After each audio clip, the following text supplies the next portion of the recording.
I know the sack lunch program there at St. John's has been around for quite a while. For those who may not know what that program is all about, explain what you all do on a daily basis. Okay, well, the Sack Lunch program is a small ministry of St. John's Episcopal Church with 19 churches and organizations that come together and make sandwiches and lunches to give to anybody who's hungry. You and I could stand in line and we would get a sandwich. No one is turned away. It's been in progress since 1986, and we have gone from making just a few sandwiches to serving 73,000 meals last year. In the end of July of this year, we'd already served over 44,000 lunches.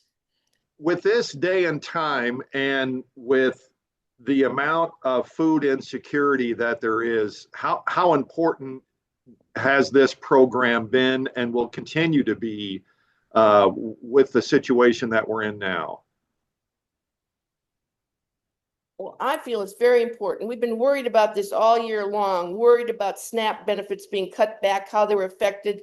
People think we just serve the homeless population, but we serve anyone that comes. We know from research that we have done, the data, we've done surveys here, that I think 50% of the people that come here are 70 years, 50 years or 70 years of age, all right? 14% work, all right? We have the working people who are coming here. We have people with children, we have homeless people, we have adults, we have retired people. We are trying to help them, how shall I say, stretch that check if they're getting a check at the end of the month.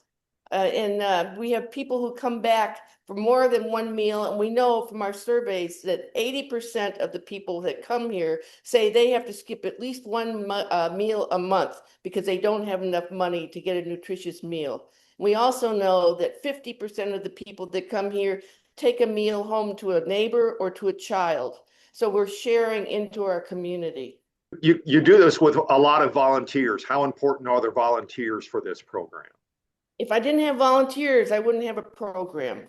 Some of the volunteers come and they stay for years because they make and establish their own support group that's here. I have one group that just stepped away last year. It's a Jesus Christ of the Latter-day Saints ladies. They came every Monday for over 20 years, average age of 93. And they stepped away because of illness. But many of my volunteers stay for 10 years or more. So it's pretty special how they come and want to stay and get involved. I like to have kids come too. So the program survives though on donation, and again, you mentioned you're helping those who may be on the verge or have crossed over into food insecurity. How can someone donate to this? What's the best way to do that? But the best way there's a couple ways. One is you can send a donation, a check to St. John's Episcopal Church on the memo line, say Sack Lunch Program. And the other way is to go to our website, which is sacklunchprogram.org. Click on the donate box and just do that. We are having a fundraiser right now online. If you go to the Facebook page for Sack Lunch, and we hope you post this on your Facebook page, it's Million Meals Served. Help us with the next million. $25 will pay for 33 meals. So that's where we're hoping to raise funds.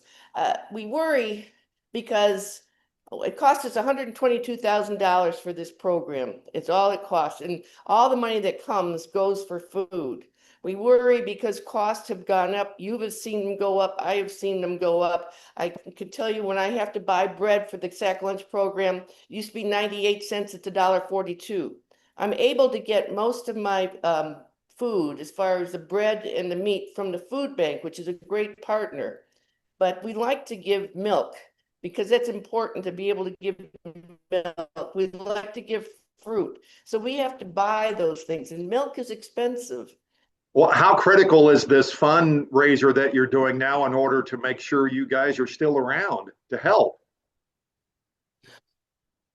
Well, Judy Stillwell is the money person of this group. Our concern is we can sustain this week, this year, but we want to be here for years to come, and you do not want to deplete all your savings. And so that's why we are very really focused on fundraising now, because we want to be here next year for the people. This is, Thanksgiving, everybody thinks about hunger, but hunger will be here in June. Hunger will be here in August. And I need to serve all, and we have more kids that come in the summertime. So we need to keep our shelves full. Where would these folks be without the sack lunch program, do you think? I feel that we know that there are people that would be on the street. We know that, okay? We see some of those people who are recurring. I don't know about the people who today, what they're doing as far as, I think the churches are helping, but everybody's getting stretched. It's like right now, I feel everybody's like into doing something and really working hard. But I worry, but we're going to be here in June. Will those other places be here in June? We're a well-oiled machine to be able to continue doing this. So you're hungry in June, you're hungry in August. We'll be here.